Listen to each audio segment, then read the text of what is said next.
Hi everybody again, I am Sadam Muhammad in a new topic today in science for grade 7, Aristotle and Al-Hikmah International School. Today, our main topic in science is adaptations to certain habitats. The habitat conditions are created by two things, which they are the climate and the landscape. These two create the conditions in a habitat.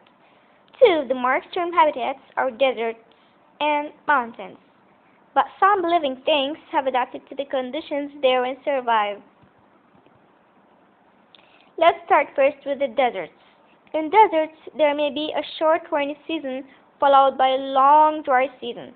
Some flowering plants have very short life cycles so that their seeds can germinate as soon as it rains.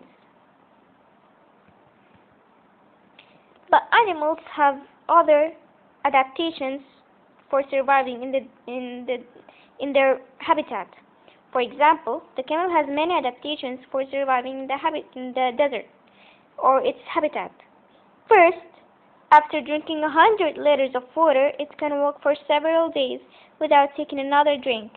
Also, if the camel cannot find food or water, it uses energy that can be stored in its hump. That's how its hump looks. Second, its feet have thick pads which insulate it from the hot desert sand. Third, the feet are also webbed so that their weight is spread out over a larger area. It's webbed like that, so the weight of the camel can be spread out over a larger area.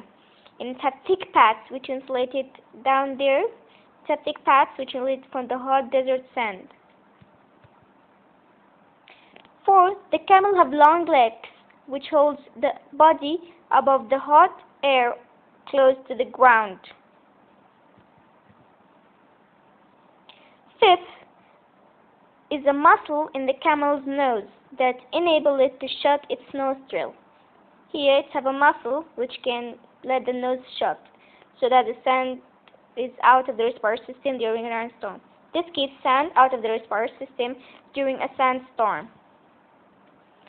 Sixth and the last thing, the eyes have long lashes which keep flying sand from reaching the eyes in a sandstorm. These long lashes keep sand away from the eyes. Also, if some sand get into the eye, the camel have third eyelid which he almost keep it closed during a sandstorm. Second, the cacti. The cacti also can survive in dry conditions by, first, storing water inside their bodies. Second, because they have a thick waxy covering to prevent water from escaping from their surface. Third, spikes to prevent animals from biting into them for a drink. 4.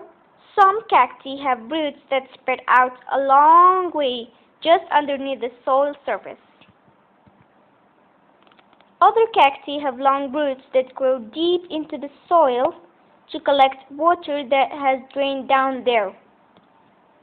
6. And the last thing, large fleshy stems to store water. This is the waxy skin, which keep the water inside so it can't escape outside. Large fleshy stems. And here are some spikes so animals can bite the cactus for a drink. And this is shallow, widespread roots so it can collect water that has drained down there. So thank you for listening and see you in the next lesson, and don't forget to subscribe. Goodbye.